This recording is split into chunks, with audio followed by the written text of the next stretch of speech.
ദുനിയാവിനെ വെടിഞ്ഞ് നമ്മൾ സ്വർഗത്തിന് വേണ്ടി ചെയ്യേണ്ട രണ്ടാമത്തെ പണി എന്താ? മഹാനായ ലുഖ്മാനുൽ ഹകീം റളിയല്ലാഹു അൻഹു പറഞ്ഞു തരുന്നു. മഹാനായ ലുഖ്മാനുൽ ഹകീം റളിയല്ലാഹു അൻഹു ദാവൂദ് നബി അലൈഹിസ്സലാമിന് കൊടുക്കുന്ന രണ്ടാമത്തെ ഉപദേശം അന്തകൂന അമലുക ലിൽ ആഖിരീൻ ബിഖദരി ഹാജതിക ഇലൈഹി. ദാവൂദ് നബിയേ, അങ്ങേക്ക് നാളെ ആഖിറത്തിൽ എത്രത്തോളം ഉന്നതമായ സ്ഥാനം വേണമെന്ന് ആഗ്രഹമുണ്ടോ അതിനനുസരിച്ച് അങ്ങയുടെ പണിയെടുക്കണം ദാവൂദ് നബിയേ. ദാവൂദ് നബി അലൈഹിസ്സലാമിന് കൊടുക്കുന്ന രണ്ടാമത്തെ ഉപദേശം സ്വർഗം നേടാൻ പണിയെടുക്കുക. സ്വർഗം നേടാൻ ജോലി ചെയ്യും. നമ്മൾ എന്ത് ജോലി ചെയ്യുന്നുണ്ട് സ്വർഗത്തിന് വേണ്ടി? ആഗ്രഹിക്കുന്നത് മുഴുവൻ ഉന്നതമായ സ്വർഗം. എപ്പോഴും ചോദിച്ചാലും അല്ലാഹുവേ ജന്നാത്തുൽ ഫിർദൗസ് തരണേ അല്ലാഹ്, ഇതാണ് നമ്മുടെ ചോദ്യം. പക്ഷേ ആ ജന്നാത്തുൽ ഫിർദൗസിന് വേണ്ടി എന്ത് പണി നമ്മൾ ചെയ്യുന്നു അതാണ് നമ്മൾ ചിന്തിക്കുന്നത്. നമ്മുടെയൊക്കെ ആഗ്രഹം സത്യവിശ്വാസിയായ ഒരു മനുഷ്യന്റെ അടുക്കൽ അവന്റെ ആഗ്രഹത്തെ കുറിച്ച് ചോദിച്ചാൽ അവനൊരു മടിയും കൂടാതെ പറയാറുണ്ട്,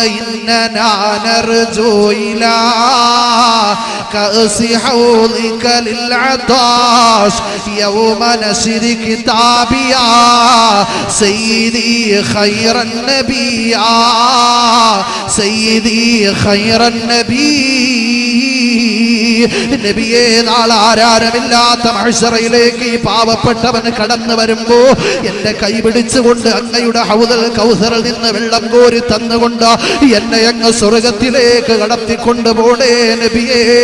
ഓ, പ്രവാചകനോടൊപ്പം സ്വർഗത്തിലേക്ക് കടന്നു പോകാൻ നമുക്ക് ഒരുപാട് ആഗ്രഹമുണ്ട്. പക്ഷേ പ്രവാചകൻ കാണിച്ചു തന്ന ജീവിതത്തിലൂടെ നടന്നു പോകാതെ എങ്ങനെയാ പ്രവാചകന്റെ കൈ പിടിച്ചുകൊണ്ട് നാളെ അള്ളാന്റെ സ്വർഗത്തിലേക്ക് കടന്നു പോകാൻ പറ്റുന്നത്? പ്രവാചകനോടൊപ്പം സ്വർഗത്തിൽ പോകണമെന്നൊക്കെ നമുക്ക് വല്ല ആഗ്രഹമുണ്ട്. പക്ഷേ പ്രവാചകൻ കാണിച്ചു തന്ന വഴിയിലൂടെ നടന്നു പോകാതെ എങ്ങനെ പ്രവാചകനോടൊപ്പം സ്വർഗത്തിൽ കടന്നു പോകാൻ പറ്റും? അല്ലാഹു പ്രവാചകനോടൊപ്പം സ്വർഗത്തിനകത്ത് സന്തോഷിക്കുന്നവരുടെ കൂട്ടത്തിൽ നമ്മളെ ഉൾപ്പെടുത്തി അനുഗ്രഹിക്കുമാറാകട്ടെ. അങ്ങനെ മഹാന്മാര് ജീവിച്ചതുപോലെ ജീവിക്കണം. മഹാന്മാര് ജീവിച്ചതുപോലെ ജീവിക്കണം. നമ്മുടെ നേതാവായ ശംസുൽ ഉലമ അണ്ണിയത്ത് ഉസ്താദ് അങ്ങനെയുള്ള മഹാന്മാര് ജീവിച്ചു തന്ന ജീവിതം നമ്മുടെ ജീവിതത്തിലേക്ക് കടന്നു വരാതെ എങ്ങനെ സ്വർഗത്തിനകത്ത് കടന്നു പോകാൻ പറ്റും? എങ്ങനെ സ്വർഗത്തിനകത്ത് നമുക്ക് കടന്നു പോകാൻ പറ്റും? അവരെല്ലാം ഇസ്രായേലിന്റെ മുഖത്ത് നോക്കിക്കൊണ്ട് പുഞ്ചിരിയോടെ ഈ ലോകത്ത് നിന്ന് വിട പറഞ്ഞു പോയ ശംസുൽ ഉലമയെ പോലെ, കണ്ണിയത്ത് ഉസ്താദിനെ പോലെ, മഹാനായ പാണക്കാട് തങ്ങളെ പോലുള്ളവർ ജീവിച്ചു പോയ ജീവിതം നമ്മുടെ ജീവിതത്തിലേക്ക് കടന്നു വരാതെ മുസ്ലിമേ എങ്ങനെയാ പ്രവാചകരോടൊപ്പം നാളെ സ്വർഗത്തിനകത്ത് കടന്നു പോകാൻ പറ്റുന്നത്? അവരോടൊക്കെ നമ്മളെ സ്വർഗത്തിൽ ഒരുമിച്ച് കൂട്ടി അനുഗ്രഹിക്കുമാറാകട്ടെ.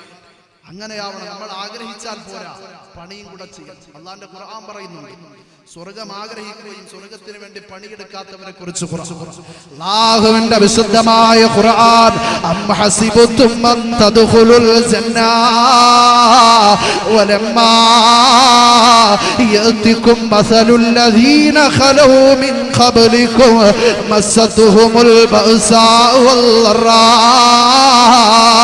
അല്ലാഹുവിന്റെ വിശുദ്ധമായ ഖുർആൻ നമ്മളോട് ഒരു ചോദ്യം ചോദിക്കുകയാ, അം ഹസിബതും അൻ തദ്ഖുലുൽ ജന്നാ, നിങ്ങൾക്ക് വെറുതെ അങ്ങ് സ്വർഗത്തിലേക്ക് കടന്നു പോകാമെന്ന് നിങ്ങൾ വ്യാമോഹിച്ചു പോയോ? വലമ്മാ യഅതികും മസലുൽ ലദീന ഖലൂ മിൻ ഖബ്ലികും മസ്സതുഹുമുൽ ബഅസാ വല്ലറാ. നിങ്ങൾക്ക് മുമ്പ് കഴിഞ്ഞു പോയ മുൻഗാമികൾ അവർ എത്രയോ ദിവസമായി ദുനിയാവിൽ പട്ടിണി കിടന്നത്, അവർ എത്രയോ ദുരിതവും ദുരന്തങ്ങളും യാതനകളും കഷ്ടപ്പാടുകളുമാ സഹിച്ചു പോയത്. അതുപോലുള്ള പട്ടിണി സഹിക്കാതെ, കഷ്ടപ്പാട് സഹിക്കാതെ, ദുരിതം സഹിക്കാതെ, ദുരന്തം സഹിക്കാതെ വെറുതെ അങ്ങ് സ്വർഗത്തിലേക്ക് കടന്നു പോകാമെന്ന് നിങ്ങളെ വ്യാമോഹിച്ചു പോയോ? ഖുർആൻ ചോദിക്കുന്നു, വെറുതെ അങ്ങ് സ്വർഗത്തിലേക്ക് പോകാമെന്ന് വ്യാമോഹിച്ചു പോയോ? വലമ്മാ യഅതികും മസലുൽ ലദീന ഖലൂ മിൻ ഖബ്ലികും മസ്സതുഹുമുൽ ബഅസാ. നിങ്ങൾക്ക് മുമ്പ് കഴിഞ്ഞു പോയ മുൻഗാമികൾ സഹിച്ചതുപോലുള്ള പട്ടിണിയും ത്യാഗവും യാതനയും കഷ്ടപ്പാടും ദുരിതവും ദുരന്തവും ഒന്നും സഹിക്കാതെ വെറുതെ അങ്ങ് സ്വർഗത്തിനകത്ത് കടക്കാമെന്ന് നിങ്ങൾ വ്യാമോഹിച്ചു പോയി. അല്ലാഹുവിന്റെ റസൂലും പറയുന്നു, കൂടിയിരിക്കുന്ന സഹാബാക്കളോട് പ്രവാചകൻ ചോദിച്ചു, അൽ കയ്യിസു, ആരാണ് ബുദ്ധിമാന്മാരെന്ന് നിങ്ങൾക്കറിയോ സഹാബ? നമ്മളോട് ചോദിച്ചാൽ നമ്മൾ എന്ത് പറയും? ആപ്പിള് മുകളിലോട്ടെറിഞ്ഞിട്ട് എന്തുകൊണ്ട് താഴേക്ക് വന്നു എന്ന് കണ്ടുപിടിച്ചവൻ ലോകത്തിലെ ഏറ്റവും വലിയ ബുദ്ധിമാനാണെന്ന് നമ്മൾ. അല്ലെങ്കിൽ നമ്മൾ പറയും, എന്റെ പ്രിയപ്പെട്ട മകൻ അല്ലെങ്കിൽ മകൾ അവനൊരു പടം വരച്ചു, അതുകൊണ്ട് അവൻ വലിയ ബുദ്ധിമാനാണെന്ന് നമ്മൾ പറയാറുണ്ട്. എന്നാൽ അല്ലാഹുവിന്റെ റസൂലിന്റെ സഹാബാക്കൾ കൈമലർത്തുകയാ, ഇല്ല നബിയേ, ഇല്ല നബിയേ, ഞങ്ങൾക്ക് അറിയില്ല നബിയേ എന്ന് പറഞ്ഞു തന്നാലും നബിയേ, അല്ലാഹുവിന്റെ റസൂൽ പറഞ്ഞു കൊടുക്കുന്ന ലോകത്തിലെ ഏറ്റവും വലിയ ബുദ്ധിമാൻ ആരെന്നറിയോ? മന്ദാന നഫ്സഹു വഅമില ബിമാ ബഅദൽ മൗത്ത്. മരണത്തിന് ശേഷമുള്ള ജീവിതത്തിന് വേണ്ടി ആരൊരുവൻ ശരീരം കൊണ്ട് പണിയെടുക്കുന്നുവോ, ശരീരം കൊണ്ട് തയ്യാറാകുന്നുവോ, അവനാണ് ലോകത്തിലെ ഏറ്റവും വലിയ ബുദ്ധിമാനെന്ന് അല്ലാഹുവിന്റെ റസൂല് നമ്മളോട് പറഞ്ഞു തരികയാ. അല്ലാഹുവിന്റെ റസൂല് പറയുന്നു, ലോകത്തിലെ ഏറ്റവും വലിയ ബുദ്ധിമാൻ മന്ദാന നഫ്സഹു വഅമില ബിമാ ബഅദ. മരണത്തിന് ശേഷമുള്ള ജീവിതത്തിന് വേണ്ടി ശരീരം കൊണ്ട് പണിയെടുക്കുന്നവൻ. നമ്മളൊന്ന് ചിന്തിച്ചു നോക്കിയേ, എത്ര പണി നമ്മൾ ചെയ്യുന്നുണ്ട്. ഇന്ന് നമ്മൾ എത്ര പണി ചെയ്തു? അപ്പൊ ചെറുപ്പക്കാരൊക്കെ പറയും, ഉസ്താദേ നമ്മൾ പണി ചെയ്തല്ലോ, ഇന്ന് ജുമാ നിസ്കരിച്ചല്ലോ. എപ്പോഴാ ജുമാ നിസ്കരിക്കാൻ പള്ളി കയറി? ഉസ്താദ് മെമ്പറിൽ നിന്നുകൊണ്ട് അബൂബക്കർ എന്ന് പറയുമ്പോഴേ പള്ളിക്കകത്ത് കയറും. കാരണം അബൂബക്കർ എന്ന് പറയുന്നത് സിഗ്നലാ, ഖുത്ബ തീരാറായുള്ളൂ എന്നുള്ള സിഗ്നൽ. അപ്പോഴേ ഓടി പള്ളിയിൽ കയറി. ഇങ്ങനെയാണോ ഇങ്ങനെയാണോ പള്ളിക്കകത്ത് കയറേണ്ടത്? നമ്മൾ എന്ത് ചെയ്യും? നമ്മുടെ ശരീരത്തോട് നമ്മൾ ചോദിക്കുക, നമ്മൾ ആഖിറത്തിന് വേണ്ടി എന്ത് ചെയ്തു ഇന്നത്തെ ഈ ദിവസം, അല്ലെങ്കിൽ ഇത്രയും നാൾ ജീവിച്ചപ്പോ നമ്മുടെ ആഖിറത്തിന് വേണ്ടി, എന്റെ മരണത്തിന് ശേഷമുള്ള ജീവിതം സന്തോഷമാക്കാൻ, സുലഭമാക്കാൻ എന്താണ് നമ്മൾ ചെയ്തത് എന്ന് നമ്മുടെ ശരീരത്തോട് നമ്മൾ തന്നെ ചോദിച്ചു.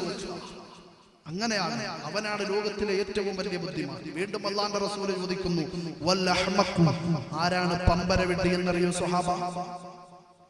അല്ലാഹുവിന്റെ റസൂൽ സഹാബാക്കളോട് ചോദിക്കുകയാ, ആരാണ് പമ്പര വിഡ്ഢി എന്നറിയോ സ്വഹാബ?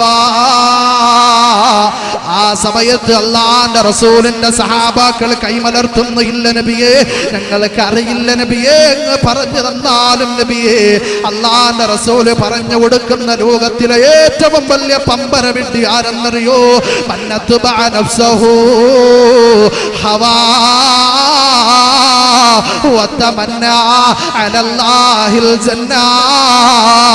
ശരീരം ആഗ്രഹിക്കുന്ന മുഴുവൻ തെറ്റുകളും ചെയ്തിട്ട് ശരീരത്തിന് കള്ള് കുടിക്കണമെന്ന് ആഗ്രഹം വരുമ്പോ നേരെ ബാർ ഹോട്ടലിലേക്ക് കടന്നു ചെന്നുകൊണ്ട് കള്ള് മേടിച്ചു കൊടുക്കുന്ന, ശരീരത്തിന് പെണ്ണ് പിടിക്കണമെന്ന് ആഗ്രഹം വരുമ്പോ നേരെ വ്യഭിചാര പർണശാലകൾ തേടി പോകുന്ന, ശരീരത്തിന് പലിശ കൊടുക്കണമെന്ന് ആഗ്രഹം വരുമ്പോ നേരെ സമ്പത്ത് കൊണ്ട് പലിശയ്ക്ക് കൊടുക്കുന്ന, ശരീരത്തിന് ലോട്ടറി എടുക്കണമെന്ന് ആഗ്രഹം വരുമ്പോ നേരെ ലോട്ടറി ഷാപ്പുകളിലേക്ക് കടന്നു ചെന്നുകൊണ്ട് ലോട്ടറി എടുക്കുന്ന, അങ്ങനെ എന്തെല്ലാം മോശമായ തെറ്റുകൾ അവന്റെ ശരീരം ആഗ്രഹിക്കുന്നുവോ അത് മുഴുവനും ചെയ്തിട്ട് അവസാനം അവന്റെ കിടക്കയിലേക്ക് വന്ന് കിടക്കുമ്പോ വതമന്നാ അലല്ലാഹിൽ ജന്നാ, സ്വർഗം ആഗ്രഹിക്കുന്നവൻ അവനാണ് ലോകത്തിലെ ഏറ്റവും വലിയ പമ്പര വിഡ്ഢി എന്ന് അല്ലാഹുവിന്റെ റസൂല് നമ്മളോട് പറഞ്ഞു തരികയാ.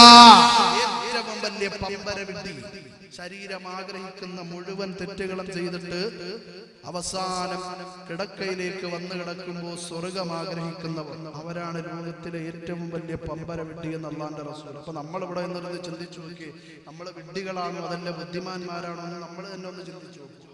അപ്പൊ നമ്മളെയൊക്കെ ബുദ്ധിമാന്മാരുടെ ലിസ്റ്റിൽ ഉൾപ്പെടുത്തട്ടെ.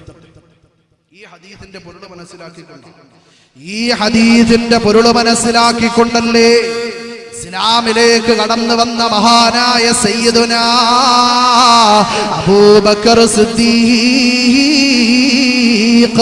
ചിലമെഞ്ചും ചിഞ്ചിലത്തിലന്ത്യം കോറിക്കുന്ന പുണ്യമദീന റൗളയിലെത്തും താരമേ അബൂബക്കർ സിദ്ദീഖ് എന്ന പേരിൽ മഹാനാണ് ഇമ്പമതേറും പുണ്യമദീനയിലുള്ളവർ.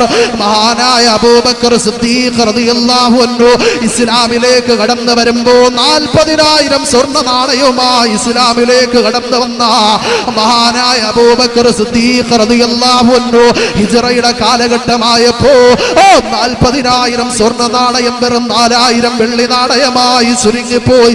എല്ലാം പ്രവാചകന്റെ മുമ്പിൽ കൊണ്ടുവച്ചിട്ട് നബിയേ എന്റെ സമ്പത്തിതാ നബിയേ, എന്റെ കുടുംബമിതാ നബിയേ, എന്റെ ശരീരമിതാ നബിയേ എന്ന് പറഞ്ഞുകൊണ്ട് എല്ലാം ദീനിന് വേണ്ടി കൊടുത്തുപോയ മഹാനായ അബൂബക്കർ സിദ്ദീഖ് റളിയല്ലാഹു അൻഹുവിനെ കുറിച്ച് അല്ലാഹുവിന്റെ റസൂൽ എന്താ പറഞ്ഞു തന്നറിയോ? അവ്വലു മൻ ആമന ബി അബൂബക്കർ, ആദ്യമായി എന്നെ കൊണ്ട് വിശ്വസിച്ചത് അബൂബക്കറാ. അവ്വലു മൻ സദ്ദഖനി അബൂബക്കർ, ആദ്യമായി എന്നെ കൊണ്ട് വാസ്തവമാക്കിയതും അബൂബക്കറാ. അതുകൊണ്ട് തന്നെ അവ്വലു മൻ ദഖലനി ഫിൽ ജന്ന അബൂബക്കർ, ആദ്യമായി എന്നോടൊപ്പം നാളെ സ്വർഗത്തിനകത്ത് കടന്നു വരുന്നതും അബൂബക്കറാണെന്ന് പറഞ്ഞു പോയെങ്കിൽ എന്റെ പ്രിയമുള്ളവരെ, അവരൊക്കെ ജീവിച്ച് കാണിച്ചു തന്ന ജീവിതം നമ്മുടെ ജീവിതത്തിലേക്ക് കടന്നു വരാതെ എങ്ങനെയാ പ്രവാചകരോടൊപ്പം നാളെ സ്വർഗത്തിലേക്ക് കടന്നു പോകാൻ പറ്റുന്നത്? മഹദിയായ ആയിഷ ബീബി റളിയല്ലാഹു അൻഹാ അബൂബക്കർ സിദ്ദീഖ് റളിയല്ലാഹു അൻഹു ഈ ലോകത്ത് നിന്ന് വിട പറഞ്ഞപ്പോ എന്താ പറഞ്ഞതെന്നറിയോ? വലമ്മാ മാത അബി അബൂബക്കർ മാ തറകഹു മാലൻ വലാ ശൈആ, എന്റെ പുന്നാര പിതാവ് ഈ ലോകത്ത് നിന്ന് വിട പറഞ്ഞപ്പോ ഒരു രൂപ പോലും ബാക്കി വെക്കാതെ എല്ലാം ദീനിന് വേണ്ടി കൊടുത്തിട്ടാ പോയതെന്ന് പറഞ്ഞെങ്കിൽ എന്റെ പ്രിയമുള്ളവരെ, നമ്മുടെ സമ്പത്ത് ദീനിന് കൊടുക്കാതെ, പള്ളിക്ക് കൊടുക്കാതെ, പാവപ്പെട്ടവന് കൊടുക്കാതെ എങ്ങനെയാ സ്വർഗത്തിന്റെ മണം നമ്മൾ ആസ്വദിക്കുന്നത്? അല്ലാഹു നമ്മളെയൊക്കെ മഹാന്മാരോടൊപ്പം സ്വർഗത്തിനകത്ത് കടത്തി സന്തോഷിപ്പിക്കുമാറാകട്ടെ. അബൂബക്കർ സിദ്ദീഖ് റളിയല്ലാഹു അൻഹു എല്ലാം ദീനിന് കൊടുത്തു. നമ്മൾ അങ്ങനെയാണ്. എല്ലാം കൊടുത്തിട്ടായെങ്കിൽ പള്ളിക്ക് വേണ്ടി നമ്മളെ സഹായിക്കും. നമ്മുടെ ഇവിടത്തെ SKSSFന്റെ ചുണക്കുട്ടന്മാർ ഈ പരിപാടി സംഘടിപ്പിച്ച് ഇവിടത്തെ പള്ളിയുടെ പണിക്ക് വേണ്ടിയാണ് അല്ലേ? ഇവിടത്തെ പള്ളിയുടെ പെയിന്റടിക്ക് വേണ്ടിയാണ്. അങ്ങനെ പള്ളിക്ക് വേണ്ടി ഒരുപാട് നന്മകൾ ചെയ്യുന്നതിന് നമ്മൾ സഹായിച്ചു കൊടുത്തില്ല എങ്കിൽ പിന്നെ ആര് സഹായിക്കും? നമ്മുടെ ഖബറിലേക്ക് കൊണ്ടുപോകാനല്ലേ? അല്ലാഹുവിന്റെ റസൂൽ പറയുന്നുണ്ട്, നീ ദുനിയാവിൽ നിന്ന് മരണപ്പെട്ടാൽ ഒന്നും നിനക്ക് കൊണ്ടുപോകാനില്ല. കൊണ്ടുപോകാൻ പറ്റുന്നത് വെറും 3 കൂട്ടുകാരന്മാർ മാത്രമേ ഉള്ളൂ. ഇവിടെ